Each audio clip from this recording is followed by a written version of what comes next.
难得出去吃个晚饭嘛，想吃什么应该点，是吧？哟，这不是赵警官吗？今天怎么有闲心走上这条街了？铁辉，好久不见啊！好久不见。啊，我听小欧说了，你们俩在一起了是吗？恭喜啊！谢谢啊。你是来找小欧的，你就不怕被这条街上的回忆闪瞎了眼？请你说话注意点，我们是来查案的。战宇的案子，我们还有事呢，先走一步啊。真是冤家路窄，这么多警察，怎么偏偏这案子落在他的头上？走，去看看小欧去。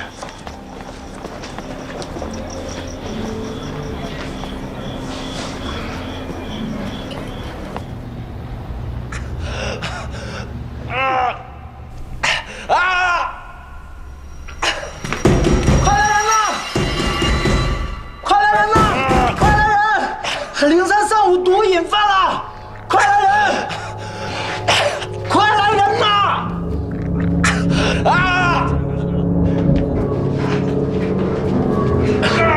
坚持一下，医生马上就来了。戒不了的。什么东西啊？看他的难受成这样，干啥呢？非要吸毒。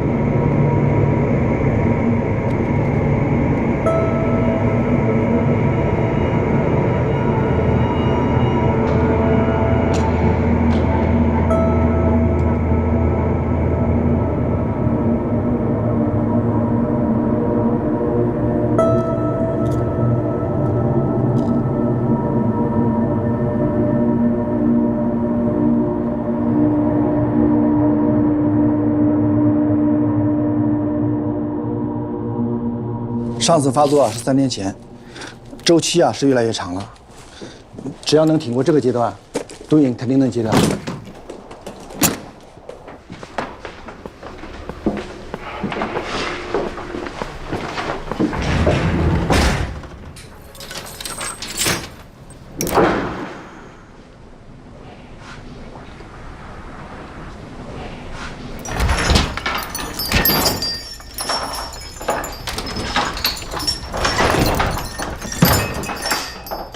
小欧，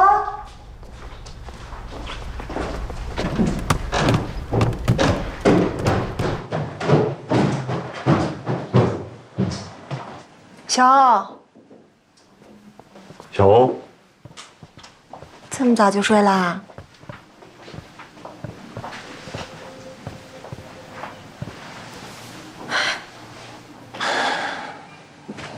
我刚才碰见赵廷辉了。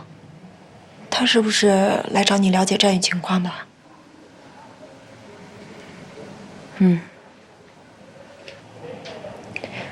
战宇的事儿，你就别太伤心了。人死不能复生，咱们活着的人还得好好活着。是啊，小欧，你别太伤心了。只要咱们积极配合警方，一定能找出凶手。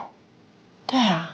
你之前不是一直说赵廷辉是破案高手，在他手里就没有漏网之鱼，他肯定能查出是谁杀了战宇的。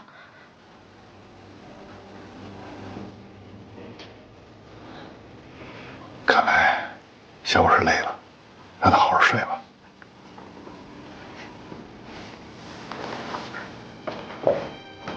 走。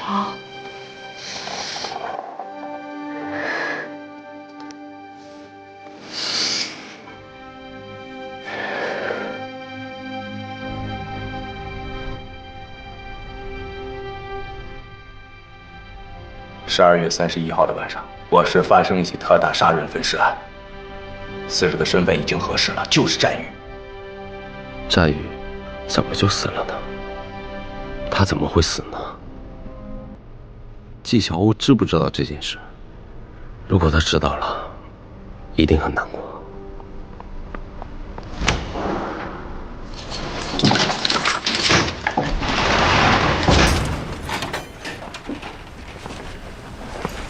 起来！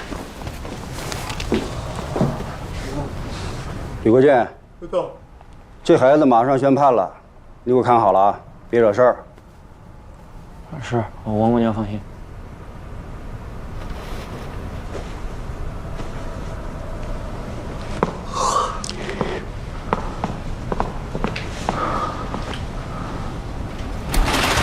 哎，大哥，您这个名牌上万呢，换上吧。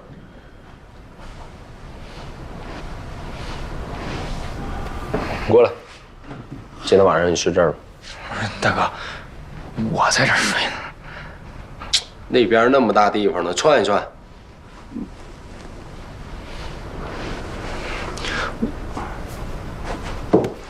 就往那边转。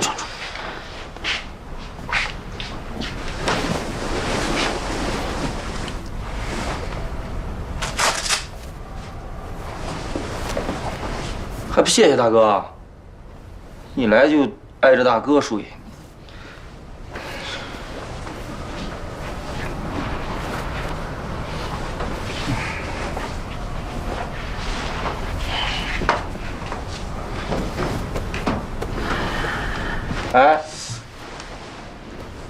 哎，不是你这孩子这么懂事儿。叫什么0362，名字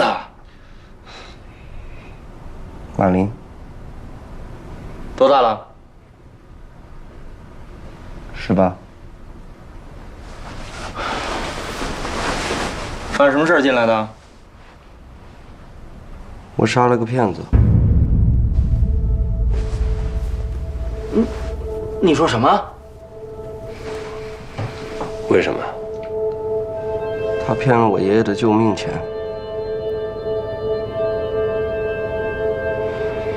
那你爸呢？我没有爸妈，是我爷爷把我养大的。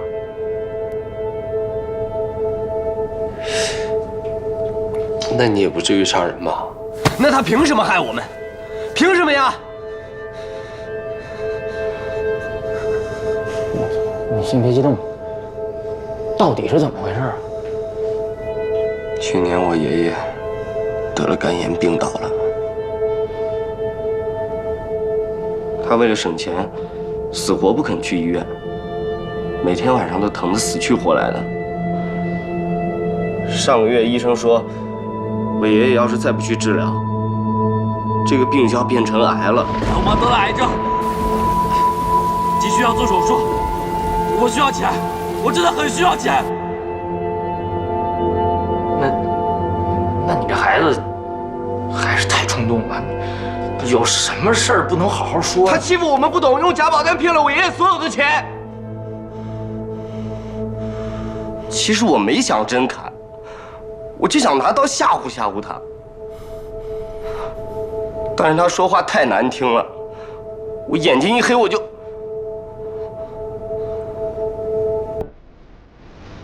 我没想到后果会这么严重。我没想到事情会这么严重，我以为失败了还可以再来一次。过去30年的生活背景，一直令我无法理解战宇的背叛，而马林的出现，让我彻底明白了战宇的世界与不得。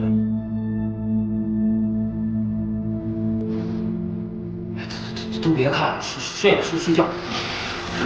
不说了，睡觉。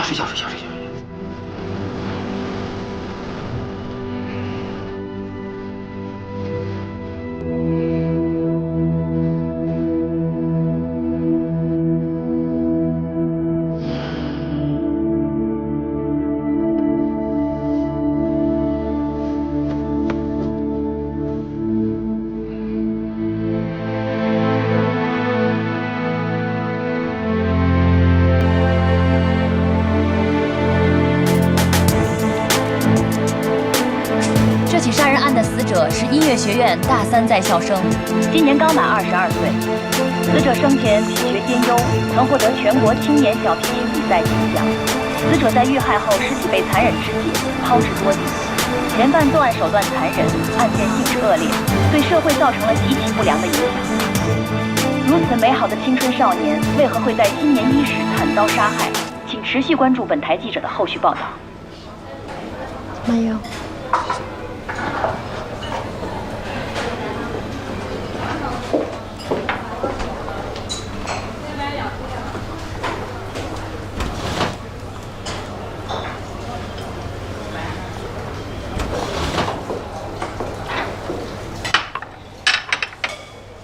吃点甜的，心情能好一点。我是不是可以申请去看守所见一见严谨？你要干嘛？你想问是不是他杀了战宇？他能告诉你吗？他现在可是贩毒大案的主谋，连家人都见不上一面，更别说你了。你可是答应了我的，这事就放下了，以后严谨2个字都不能再提了。他已经是你的过去式了，凡事都要往前看，没准哪天就像我一样，转角遇见真爱了。杀人分尸，真的假的？你没看微博呀？有网友拍到抛尸现场了，好像还拍到尸块了，也不知道是不是一个人，巨恐怖！妈呀，太吓人了！两位美女，我们那边的桌子已经收拾好了，要不然我们那边坐。好的。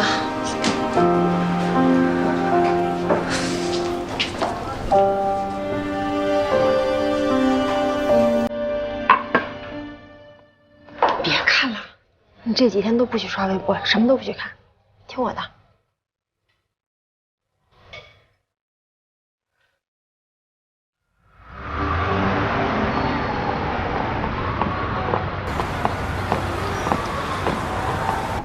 这梨园市这么多年了，没发生过如此恶劣的事儿。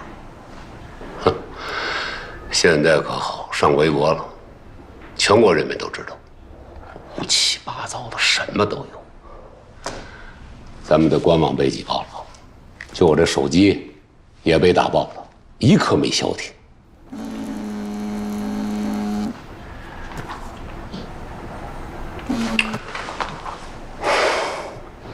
其实我也没想到事情会闹到这个地步，但是局长，现在已经是自媒体时代了，我们出警难免会被群众看到，群众一好奇就会拍点什么，这我们控制不住啊。控制不住也得控制。我再强调一遍啊，关于本案没有拿到确凿证据之前，一个字都不许透露出去。明白。局长，进来，过来坐吧。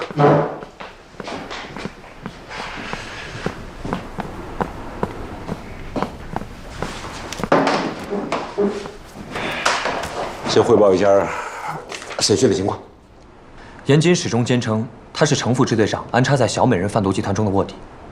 他的卧底故事听上去逻辑通顺，情节惊心动魄，一点也不亚于一部精彩的缉毒大片。这个严谨啊，当年在武警做特种兵，是个优秀的狙击手。干机动警那几年，参加过多起大案的侦破工作。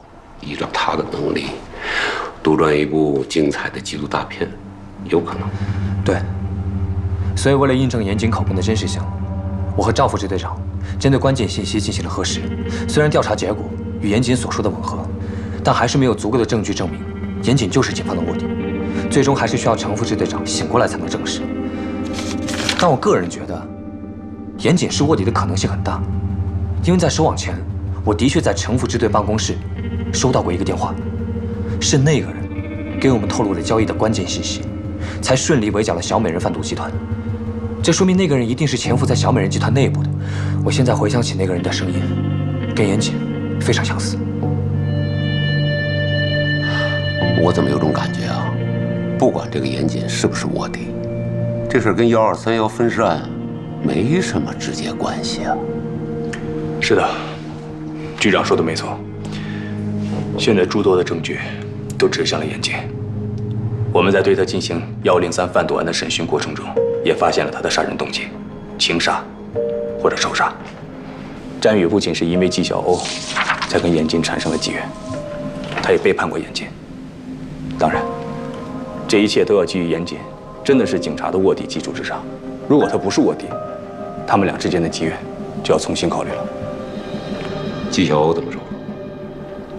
纪晓鸥从始至终都不知道詹宇的贩毒行为，也不知道小美人和严谨之间的所有事情。在他眼里，他只是经历了一场不太愉快的感情。而且纪晓鸥嘴里的詹宇，跟严谨嘴里的 KK， 完全就是两个人。死者致死的原因搞清楚了吗？机械性窒息，但是法医从死者的胃部检测出了大量的毒鼠强和酒精成分，也就是说，死者在服毒发作的时候，有人捂住了死者的口鼻，窒息性死亡的。那你判断说这严谨是凶手，依据是什么？从严谨家的小区视频监控来看，严谨是詹宇生前见过的最后一个人。杀人现场和作案工具找到了吗？还在搜索之中，但是我们在严谨家发现了部分血迹，我们怀疑那里就是第一杀人现场。当然，这一切还要等 DNA 检测结果出来才能最终确定。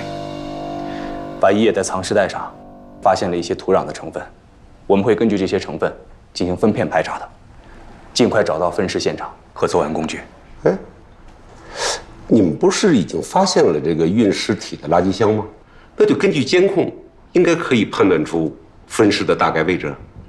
啊，局长是这样的，严谨居住的小区明宏公馆，它属于新的社区，旁边道路的监控还没有完善，而且垃圾桶也是我们在周围搜查的时候无意间发现的。还有啊，毒鼠强这条重要线索还要继续调查。知道你们二位都很辛苦，没办法，我还得下达命令，尽快破案。明白。是。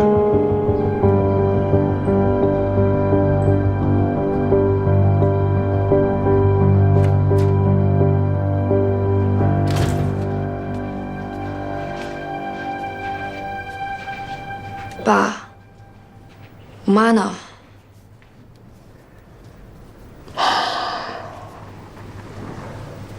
她很不舒服。您能不能给禁毒支队打个电话，问我哥的情况，看看他们是不是搞错了？我觉得没必要。你哥哥太让我失望了，他怎么能干这种事儿呢？我情愿没这个儿子。我哥不可能贩毒。可是他吸毒。反正我哥肯定是被冤枉的。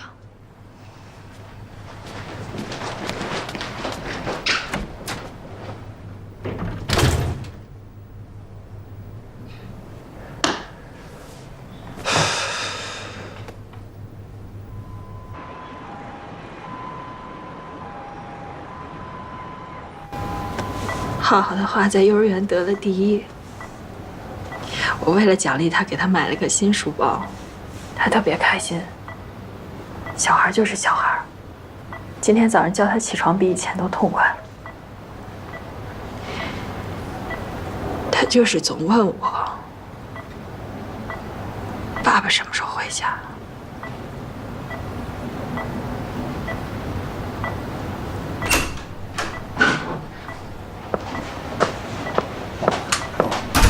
来了，以后别拿这些东西了，他用不上。那你就拿回去吧。新的检查结果出来了吧？医生怎么说？一切都在往好的方向发展，但是他什么时候能醒过来，谁都不敢下定论。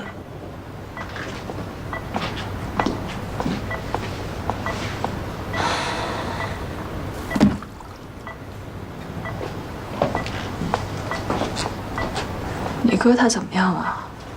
进去半个月了，还是一点消息也没有。我试着以辩护律师的身份申请见面，禁毒支队一直都没批复。严谨是怎么跟贩毒团伙扯上关系的？你觉得我哥会贩毒吗？当然不会了。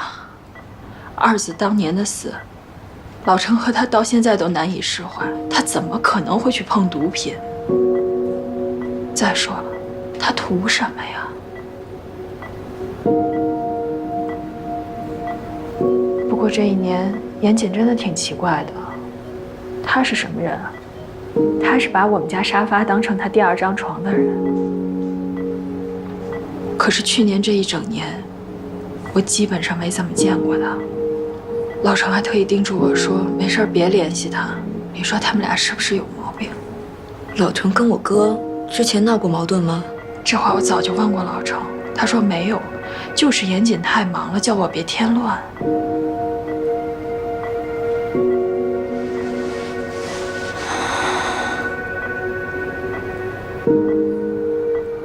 老程是什么时候介入103贩毒案的？这个我真的不清楚。他工作上的事儿不怎么跟我说，就是从去年下半年开始，他就不怎么着家了，家里跟没有他这个人似的。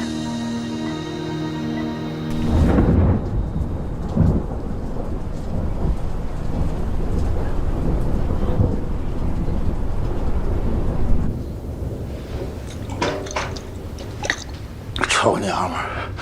哎呀妈，儿子回来我！你妈呀！我老丈人绝后了！我老丈人绝后了！你们还我儿子！老丈人绝后了，你知道吗？我老丈人绝后了！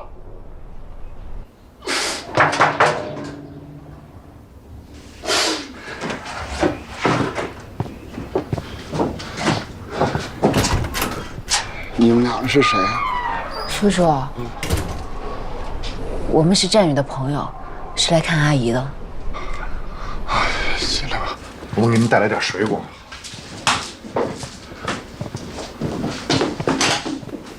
阿姨，阿姨，我是小欧，能听见我说话吗？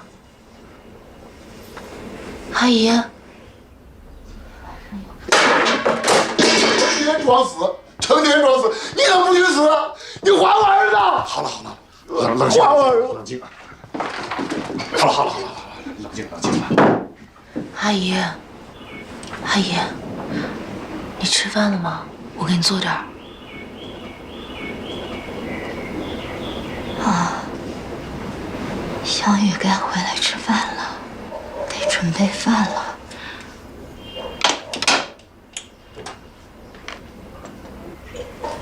他怎么还不回家呢？我想起来了，他今天晚上有排练。今天晚上有排练。你醒醒吧！他死了，他回不来了。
哎，严总有消息没有？啊，经理托人打听过啊，一点消息也没有。看来严总这回真的悬了。哎，你说他好好的，干嘛做毒品生意呢？这钱赚多少算多呀？这1/3啊，用不了多久就要关门了。哎，聊什么呢？这么热闹，不知道现在上班时间啊？啊，该干嘛干嘛去。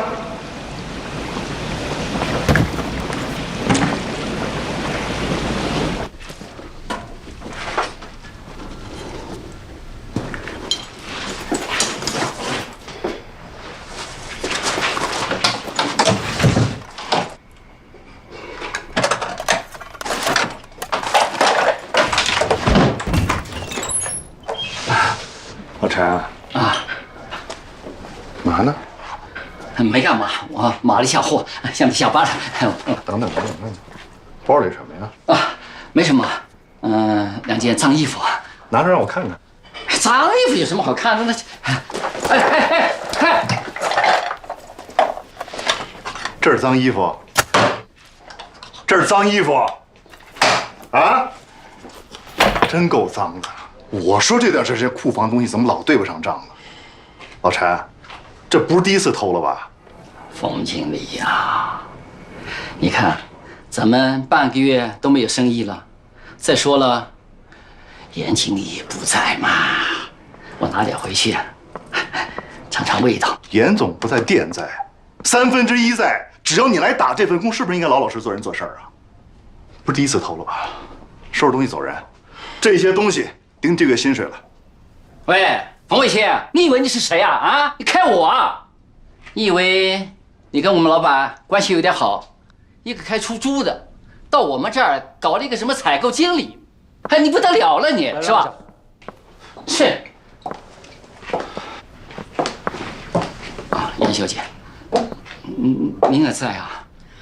偷了店里东西还这么振振有词。严小姐，这误会啊，误会。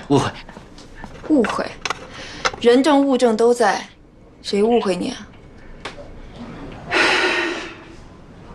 严小姐，我错了，再给我一次机会吧，我来赔偿。于经理，立刻把这人给我辞掉。没问题。你们都给我听好了，1/3没欠过你们1分工钱。要是还想在这儿好好干，就给我老老实实的，一切都听部门经理的安排，听明白了吗？明白了。干活去吧。去我办公室。是。严姐，给您介绍一下，这是新来的采购部经理冯卫星，是严总以前在缉毒队的同事。啊，杨小姐，我早就听说严经有一个双胞胎的妹妹，今天一见，这兄妹俩真是同一个脾气。我哥出了事儿，别人躲都还来不及，冯经理还这么认真的帮他打理餐厅，谢谢你。哎，别叫冯经理，叫老冯就行。严经对我不薄，这是我应该做的。老冯。哎，对了，你哥有什么消息吗？暂时还没有，我就是过来餐厅看看，有您这么尽职尽责的人在这儿，我就放心了。你先忙。哎。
你先出去吧。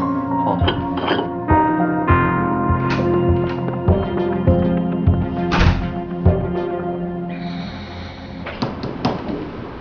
死者战宇，机械性窒息死亡，死亡24小时之后，被人肢解分尸。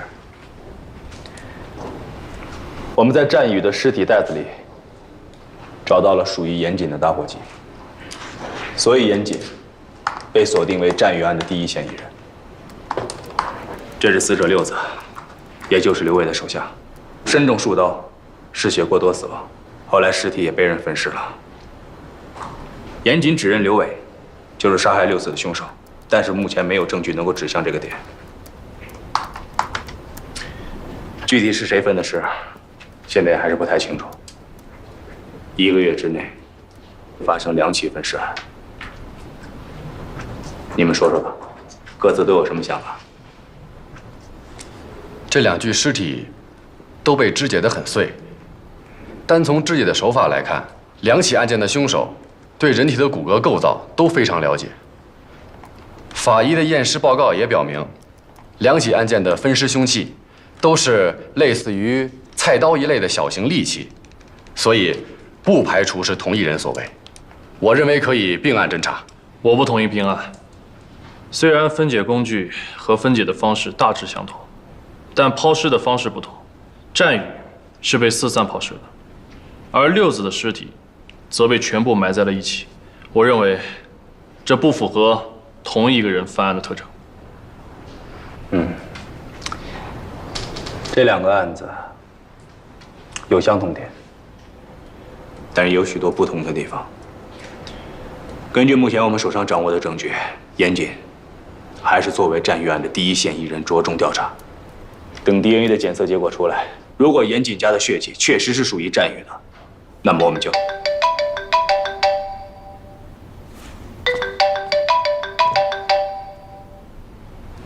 喂，周斌，是程国志队长醒了吗？不是，是严谨要求见你，说是有重要的事儿跟你说。老程，我哥到底怎么回事啊？他之前信誓旦旦地跟我说要追求纪晓鸥，怎么会跟那个女毒贩搅和在一起啊？难道真是为了毒品？可我哥就是死也不可能主动吸毒的，除非是被要挟。但这个世上有几个人能要挟得了严谨啊？他可一向都是软硬不吃的。你说话呀，老程！你跟我哥是不是有什么事儿瞒着我？你醒醒啊，老程！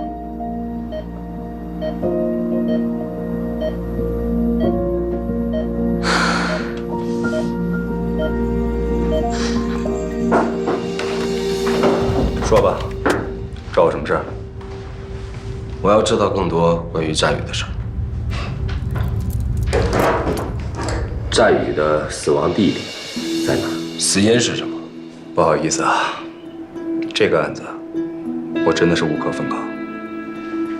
你这么着急把我叫过来，是应该有什么线索要跟我分享吧？我记得上一回你审我的时候有说过，战宇案是特大杀人分尸案。那你还记不记得我以前有跟你提过，刘伟他从小就跟师傅一起杀猪的事儿。他之前杀过好几个人，都是他亲自上手分的尸。你们应该已经找到六子的尸体了吧？如果分尸手法和战宇案雷同，那就证明我的分析没有错。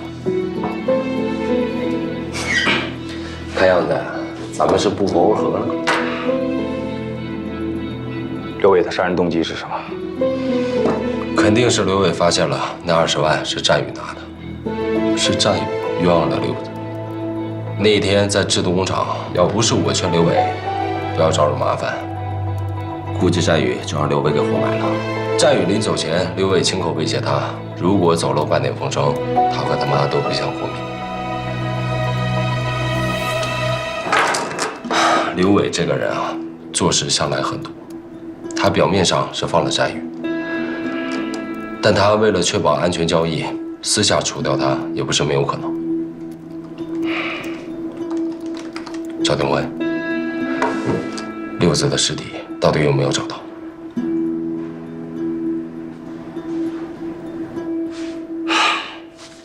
走，谢谢你提供的信息。有什么需要了解的，我会再来找你的。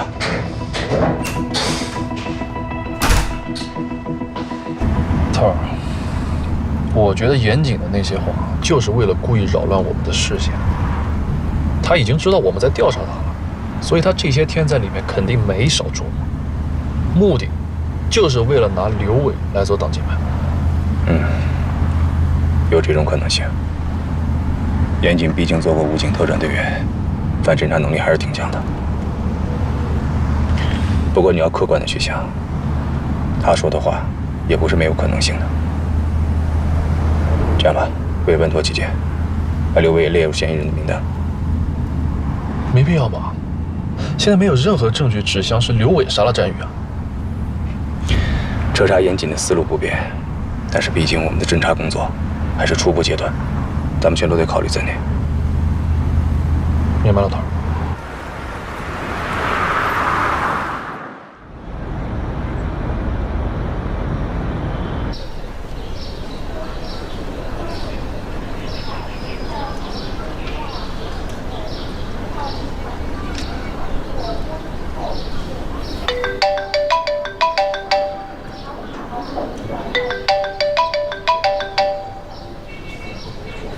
喂，你天天跑得没人影，我养了2只知道跟我叫2声的。你连电话都不给我打，你现在在哪儿？在店里。我跟你说啊，你爸科里啊新来了个博士生，叫小陈，今年31岁，那长得是啊一表人才。你晚点抽空跟人家见一面。妈，你不要操心我的事了，我谁都不想见。你那点小心思，别以为我不知道啊。那个大毒枭已经被抓起来了，你赶紧给我把他忘干净了。还有那个战宇，就更别惦记了。姐弟恋，你考虑都别考虑。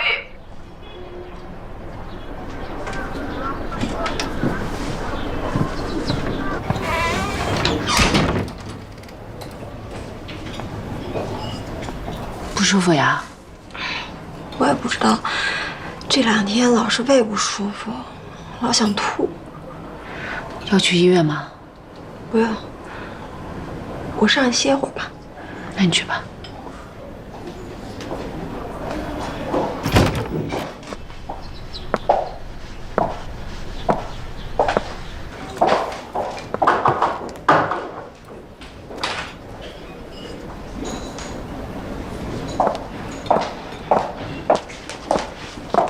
你好。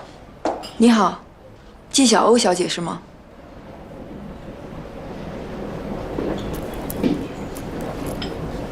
我叫严慎，我是严谨的妹妹。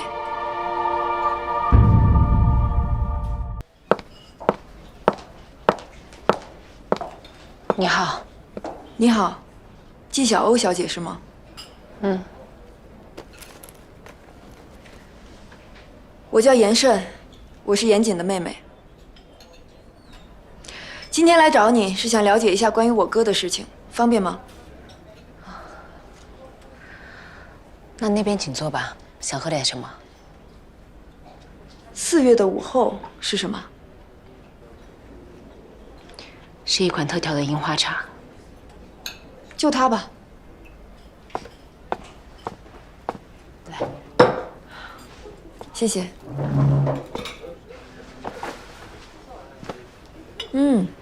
味道不错。你之前是跟严谨在谈恋爱吗？没有。我印象里，去年春天他好像在很狂热地追求你啊。他是追过我，但是后来我们就不怎么联系了。为什么？你别误会。之后我要替严谨辩护，所以有些情况我需要了解清楚。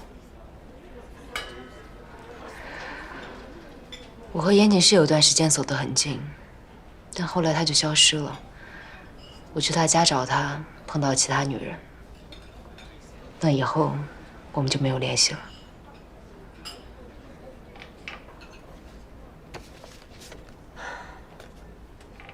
这个女人。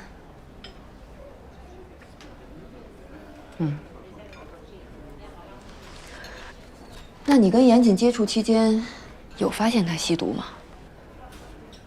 我和他在一起时间最长的一次就是去利川，那2天我没有发现他有毒瘾的症状。我也是去年12月才发现他吸毒的。关于严谨，你还知道些什么？你是他妹妹，应该知道的比我多吧？我也是这2天才知道他被逮捕了。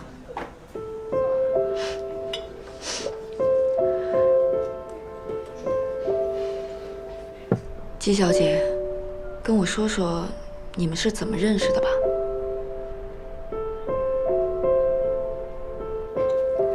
谢谢你跟我说这些。如果以后警察来找你，希望你看在严谨曾经对你真情实意的份上，多说2句好话。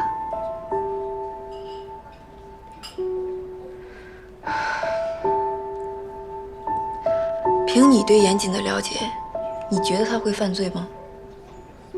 我真的不知道。我相信他不会，而且直觉告诉我，他应该是真的喜欢你。看来你不知道我们俩是龙凤胎，有心灵感应的，我知道他在想什么。今天就到这儿吧，季小姐。如果日后有需要，我可能还会再来打扰你。再见。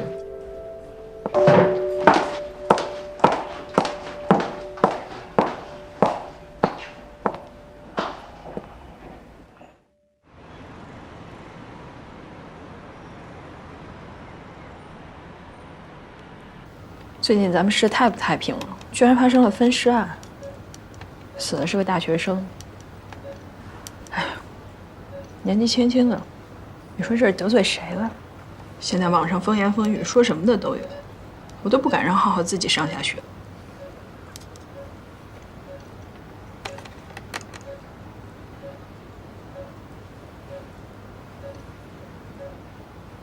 老程。老程，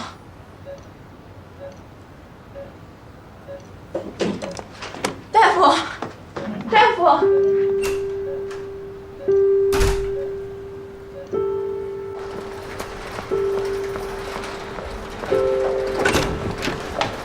哎，你找谁？我找程瑞敏。没事，让他进来吧。老程怎么样？还在检查，情况恢复的比我们想象当中的还要好。放心吧。太好了，谢谢啊。案的破了吗？什么？严谨在哪儿？老程，我哥没贩毒，对不对？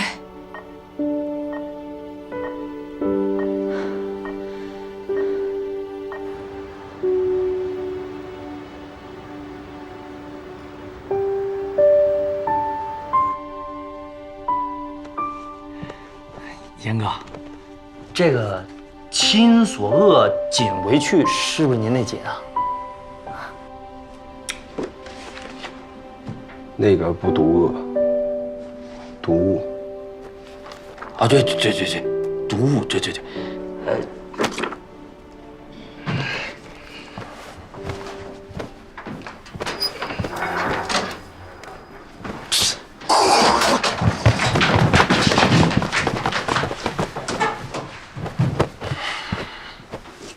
进步就是不断找到身边的榜样，然后克隆他。严谨，到，出来。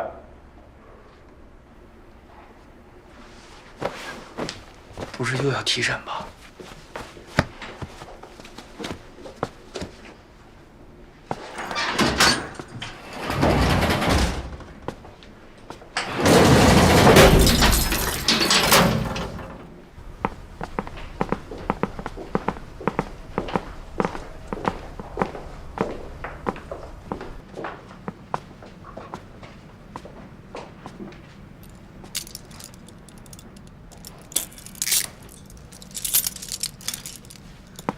全体敬礼！感谢103特大贩毒案缉毒英雄，梨园市原禁毒支队功勋民警严谨同志。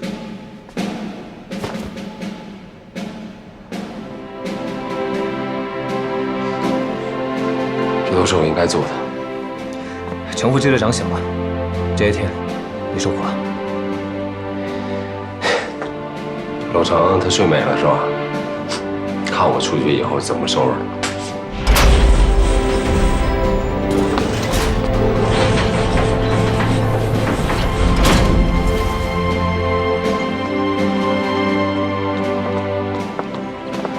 想死人了！干嘛呀？哎，什么情况？乱点儿，看着性感。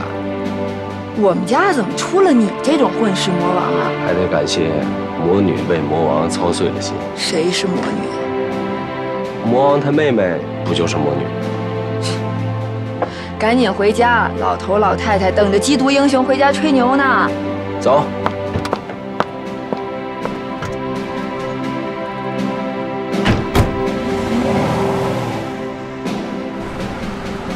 你们怎么把严谨给放了？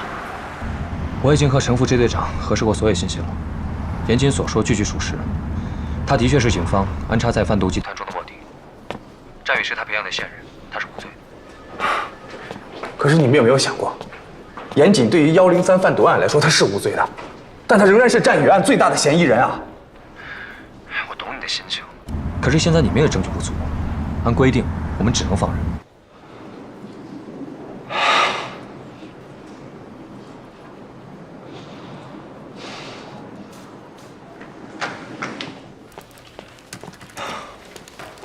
杨成，严谨已经被释放了，你们把人给我盯紧了。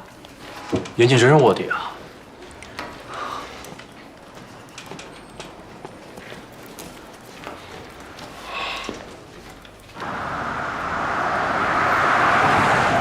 老程怎么样了？周爽在那儿守着呢。这回真吓走了。你说他要是真醒不过来了，老子的一生命不就毁了吗？明儿我去看他。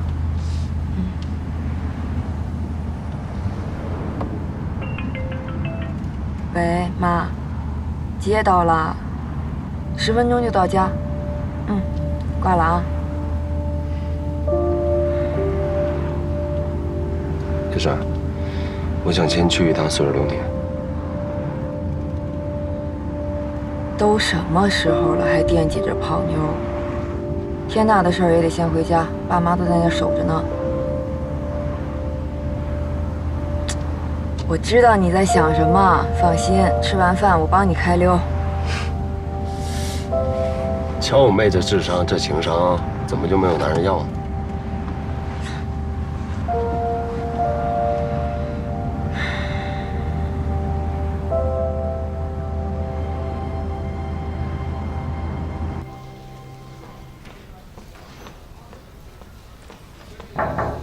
头儿，报告出来了。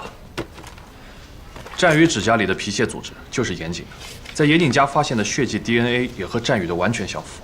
我们早上在严谨家再次排查的时候，在7层的安全通道内发现了这个。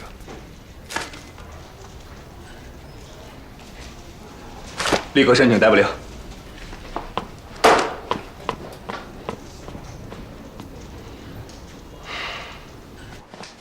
小子来了！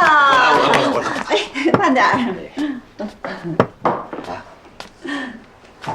哎呀儿，还是回家好啊。好了，赶紧做小血口骨汤啊！哎，好，快给你哥盛汤。盛汤去，来妈做。哥们没断，自个儿盛。哎，报告严首长，儿子严谨平安回家，让您担心了。总算安全回来了，让我看看，这是长个了吧？怎么干？干得漂亮！好好喝一杯，喝一杯啊！好。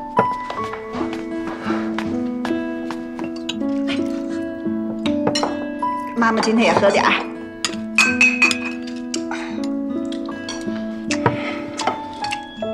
还是我妈包的饺子好吃，在里头就剩这口。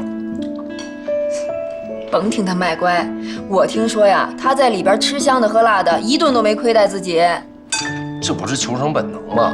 这一点啊，还是随咱爸，我可没让人抓起来过。哎，这次干得漂亮，爸爸佩服你，为你骄傲。来，敬你一杯，我们一起。一起来。哎，欢迎回家。哎，啊，谢谢爸，谢谢。欢迎我儿子回家。欢迎回家。慢点儿，慢点儿。啊，没给咱严家丢人就是好事儿。嗯，没错，没给咱们老严家丢人。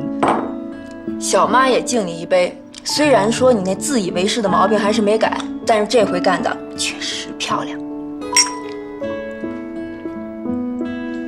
儿子，妈跟你说哈，当人民英雄是光荣，可是以后啊，像这种有生命风险的事儿，咱能不能不干？妈知道，这次呢配合瑞敏都是为了二子，可是二子都已经走了那么多年了，你也该为自己考虑考虑了。你说，咱们自己人都知道你是清白的，可是外边的人他不这么看啊，他们都以为你跟那些毒贩有关系。妈说的对，这回啊是我让二老担惊受怕了，以后这种逞英雄的事儿坚决不做了。你呢也做了这么多年生意，我觉得有点经验了。哼，以后我的生意啊就全交给你了，我准备退休了。哎，别呀，爸，我还有很多重要的事儿没做呢，真顾不上。您身体这么好，再多干个几年啊。我觉得你最重要的事儿啊，就是给我们找一个儿媳妇回家。你爸说的对啊，你老大不小的了，你抓紧点，赶紧给我带个媳妇回来。行了，你们就别操心了。看看他打扮的那么帅，还心不在焉那样，心里早就有鬼了啊！什么情况呀，儿子？妈，快别问了，让他赶紧吃饱饭啊，去会他想会的姑娘，办他想办的事儿啊。那你今晚别回家啊！哎，赶紧的，吃完了赶紧出去啊，赶紧去。来，我敬你一杯。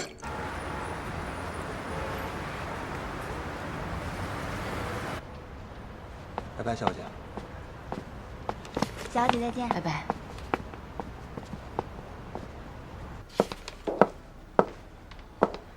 你晚饭没吃，饿了吧？咱们去吃点东西。你都瘦了一圈了，再这么下去会生病的。要不咱们把店关了，你跟我一块飞迪拜，好好给自己休个假。杀小雨的凶手还没抓到，我哪有心情啊？这查案是赵廷辉的事儿，你在这干着急也没有用啊。你不是明天早班机吗？早点回去休息吧。那我先回去了。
是严谨吗？严谨是谁啊？你的心上人吗？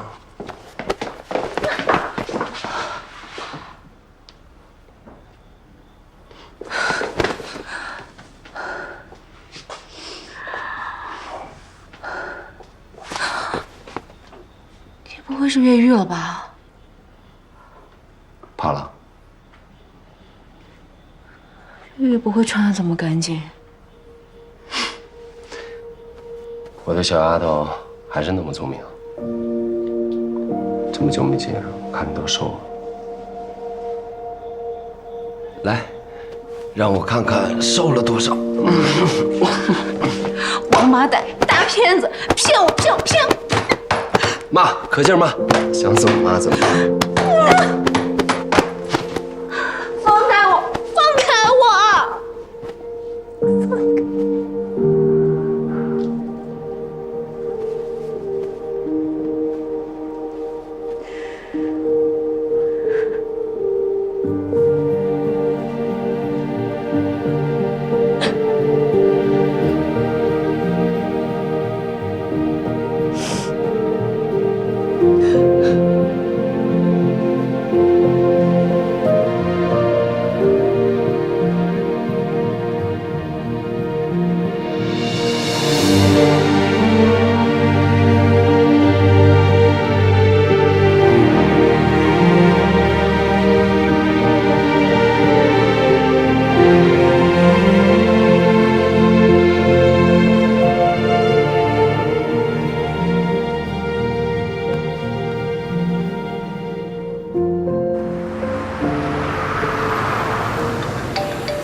喂，赵给，人到泗水流年了。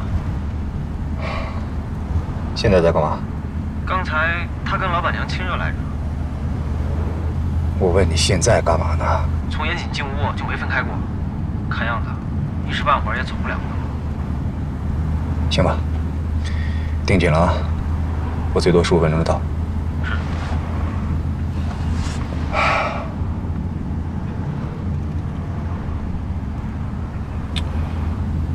头儿，我能问您个问题吗？不能。您当年跟纪晓鸥谈了几年恋爱？我都说了不能问。这纪晓鸥长得挺好看的，您当年怎么没给留住呢？可惜了。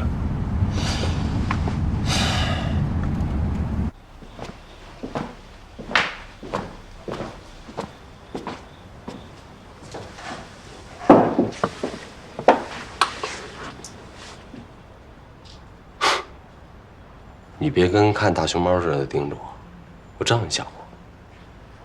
一个冬天不见了，脸皮倒是更厚。一个冬天没见，你嘴巴更硬了。你嘴巴越硬，代表你越想我。哎，跟我说一说，你刚才怎么猜到是我的？吓懵了。哎，你快说一说嘛！你身上混杂硫磺皂和烟草的味道。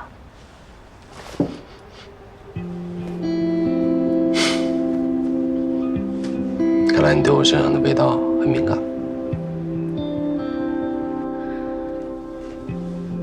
你不想跟我说说到底怎么回事吗？哎呀，这漫漫长夜，气氛又这么好，咱不聊这个沉闷的话题。你看，我现在不是好端端的坐在你的面前，我当然不是大毒枭了。那你是谁？如果我说我是缉毒英雄，你信不信？简单说啊，我有一个好哥们儿叫程瑞敏，是禁毒支队的副支队长。我为了配合他破获一起贩毒案，我给他做卧底，不得已我才跟小美人搅和在一起。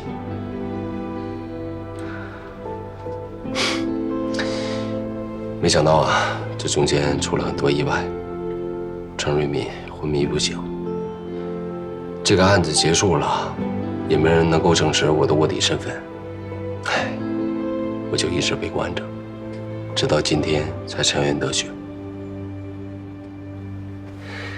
这故事太长了，哎呀，我一时半会儿给你讲不清楚，等回头慢慢讲给你听。你现在只需要知道，我还是你心里那个眼睛，在我的心里面只有你一个人。姐，严谨他确实是个好人，他跟那个小美人不是你想象的那种关系，他爱的人一直是你。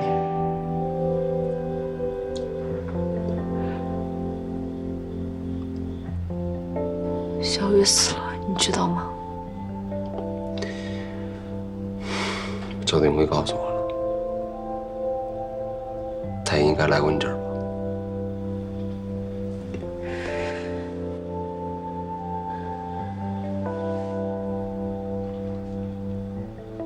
乔，你相信我会杀战宇吗？我当然不相信。我从一开始就不相信你会杀战宇，你不是那样的人。用你这句话就够了。战宇出了意外，我跟你一样都很难过。但人已经死了，你没有必要跟自己过不去。战宇到底得罪了什么人？什么人会对他下如此毒手？赵廷辉又为什么会怀疑你？现在警方正在调查，跟死者有关的人都会被怀疑。你放心吧，我一定会协助警方找到真凶的。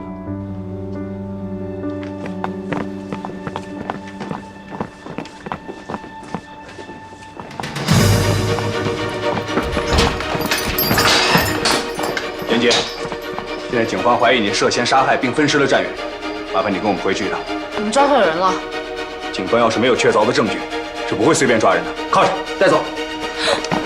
别担心了，我就是去跟他聊聊天，晚一点我就回来。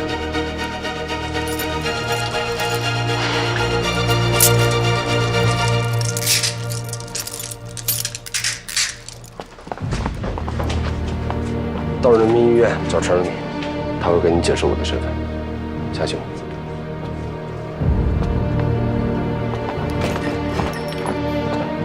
走了。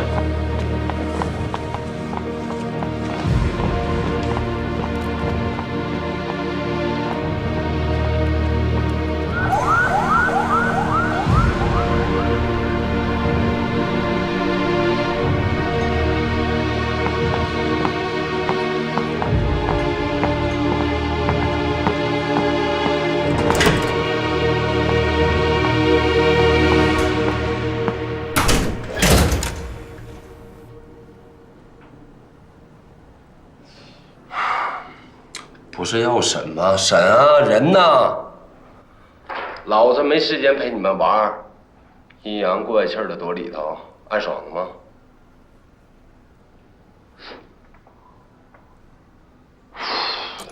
赵廷辉，我跟你说话呢。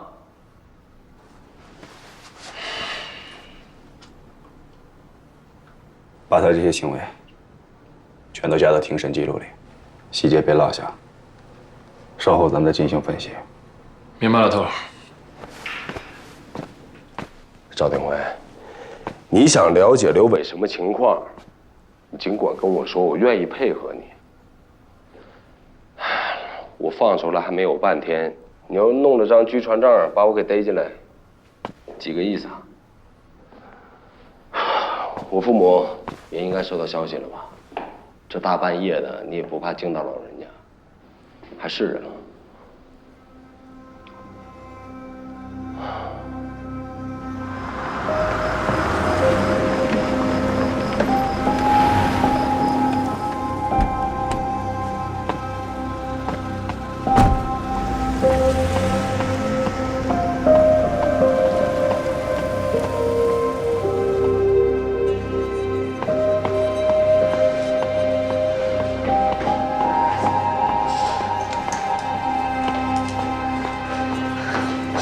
护士，请问一下，陈瑞敏在哪个房间？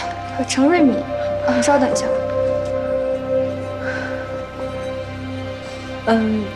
请问您是哪位？严老板这演技可真够出色的，去当演员得了。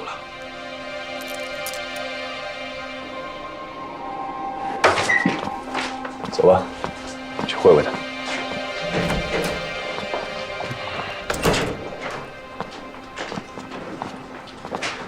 久等了，严总。找到刘伟没有？看样子是没抓着了。你们这么多人，连一个刘伟都抓不住，这局里头真是花钱养了一堆饭桶。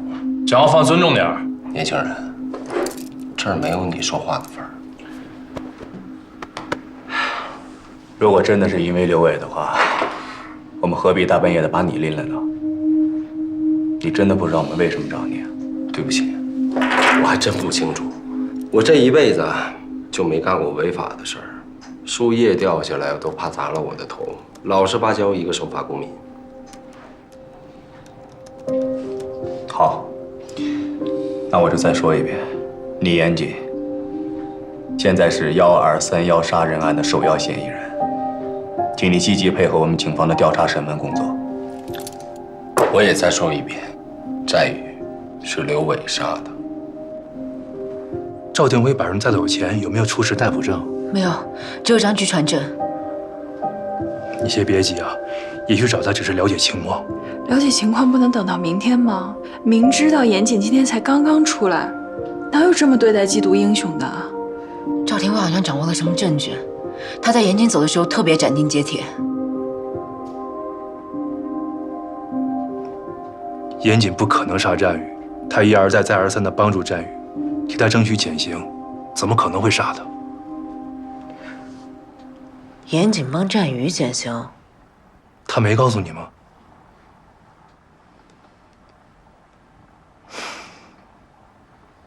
战宇早在2年前就开始在酒吧界贩毒了，他也是小美人贩毒集团中的一员。你别拿刘伟来转移我们的注意力，你先说说你自己。案发当晚，你在哪儿？案发是哪一天我都不知道，我交代什么呀？赵警官，你少跟我来这一套。你要是十拿九稳，认定我就是凶手，上我禁毒支队就不会让我离开了。禁毒支队放你，那是因为证据的结果还没有出来。但是现在，证据已经在我手上了。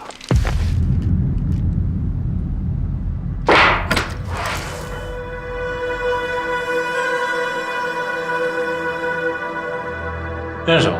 废话，我的打火机我能不认识？你们在哪儿找到的？抛尸现场，死者的衣物里。经过法医反复的确定，现在死者战宇的死亡时间确定为2018年12月31号晚上10点半左右，而你因为103特大贩毒案被拘捕的时间是2019年1月3号，对你有充足的作案时间。你是说 KK 是跨年夜当晚死的？那刘伟那天晚上的反常，别再给我拿刘伟说事儿了。从现在开始，你要称死者为战宇。那你倒跟我说说，这个打火机在你身上，怎么就自己跑到战宇兜里去了？肯定是跨年夜当晚，战宇给我偷走了。那你在交代103特大贩毒案的时候，为什么要有意回避跨年夜当晚发生的事情？我那一天是在接受103贩毒案的审讯，跨年夜当晚发生什么事儿，跟贩毒案有什么关系？是两码事儿。我没有必要浪费大家时间吗？我觉得你现在在浪费大家的时间。严杰，你最好积极配合我们的调查工作，交代清楚跨年夜当晚到底发生了什么。行啊，你用不着激动吧？你要想听，我就跟你说说。你最好给我仔细的回忆，认真的说，别给我落下任何细节。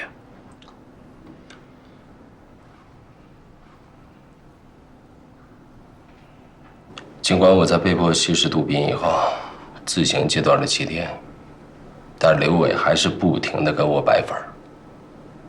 他想要全面的控制我。31号晚上，我和小美人刘伟陪吴峰喝酒，本打算一起跨年的，但那天晚上也不知道为什么，刘伟借着酒劲儿，突然对我发飙。小美人为了不让吴峰看笑话，就匆匆忙忙解散了酒局，然后我就回了家。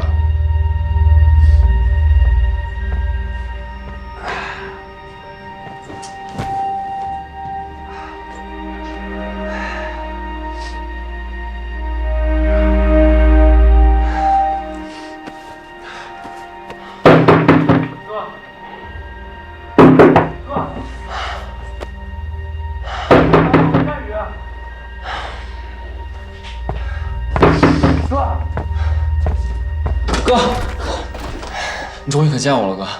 你来干什么？我有话跟你说。你说什么我也不想听。哥，别，就给我10分钟，求你了，哥。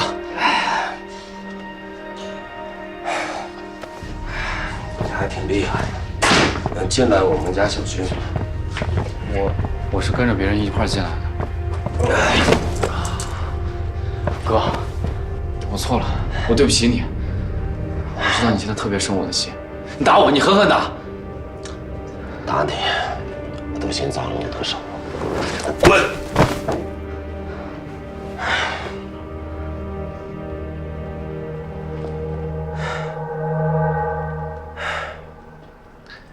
我给你2分钟时间，把你想要说的话赶紧说了，说完就给我滚。哥，我错了，我不该为了20万就出卖你和老郑。但是当时我真的是走投无路了。我妈还躺在医院里等着我去交手术费。我真的就是想骗刘伟一笔钱，给我妈把病治好，然后再配合你们把案子给破了。我没想到会闯这么大的祸。这一回你是要给你妈治病，那下回呢？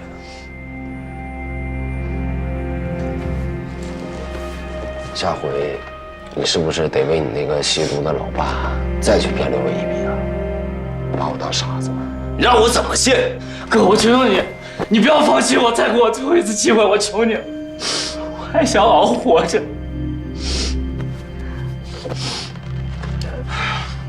把脸擦一擦，擦了赶紧走吧。万一刘伟来我这儿，今晚咱俩谁也活不了。滚开！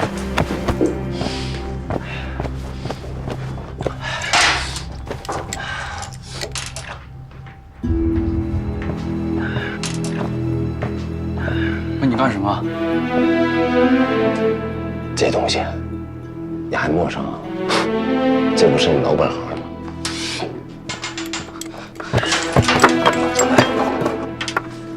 你不能碰这个，哥。打火机给我，我让你把打火机不能碰，快不，给我，不给，我让他给我啊！给不给？给不给我？给不给？这样，哥，你当初我也不能让你碰毒品，还不是因为你，案子早就应该结了。要不是你，我能干成这个东西吗？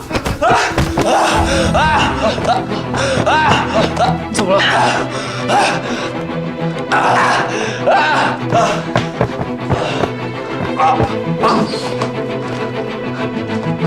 忍一下，忍就过去了。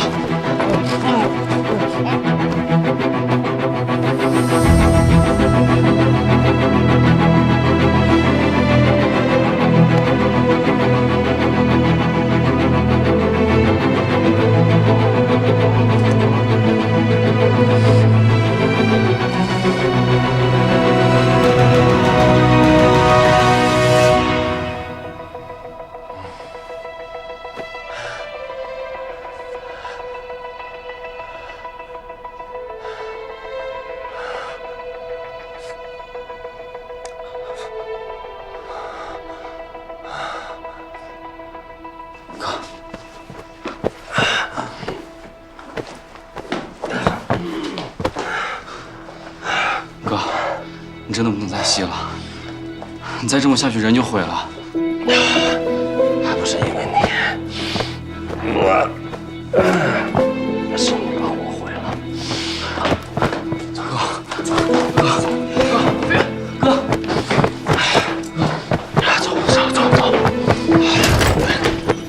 要不然我再见到你。哥，开门啊！欢迎开门啊！开门啊！开门啊！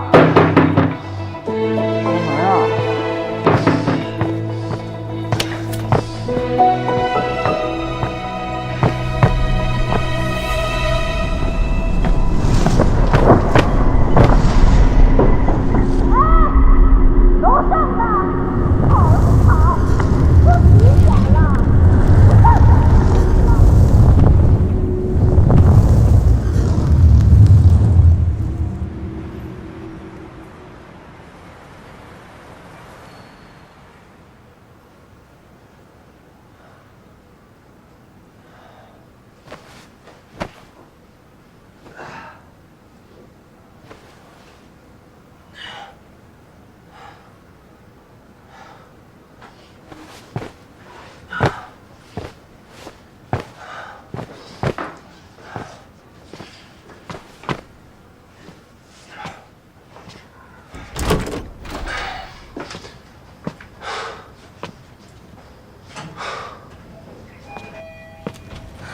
先生，我是你家楼下的，你提了刚刚在家干嘛？哎，我跟你说话呢，你听见没有啊？刚才跟朋友闹了点别扭，不好意思。对不起就完了。你大过节在家打人扰民，我们家欠是怎么着？我跟你说，我给你投诉你，你知道吗？去吧，去投诉啊！我跟你说，你要是再扰民，我肯定投诉你。去，快投诉，快点儿！你等着，你等着。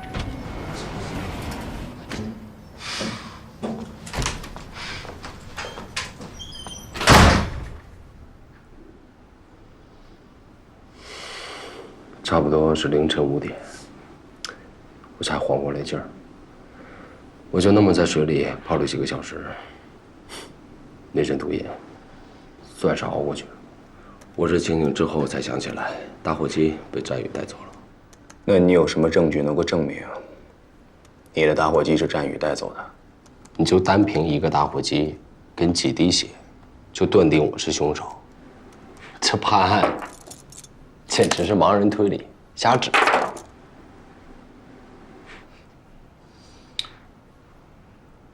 赵警官，你不会真的只有打火机和血迹这2点证据吧？当然不止啊。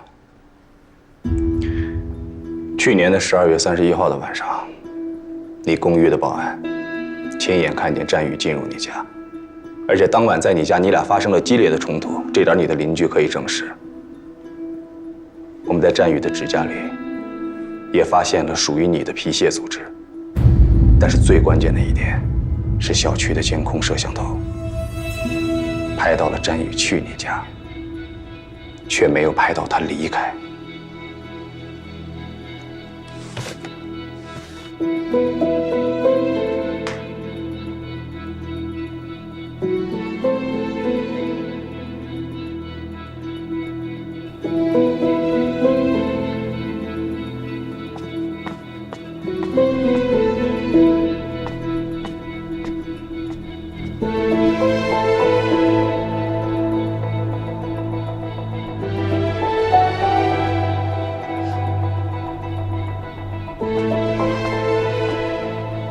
我当时亲眼看到战宇从我家离开，后来我还担心他出事儿，想出去看他一眼，但他已经坐了电梯下了楼。没错，他是离开了，但他不是活着自己坐电梯走的，是你背着他的尸体从安全通道下到了地库，然后拿垃圾桶运出小区的。这些都是你的主观臆断吧？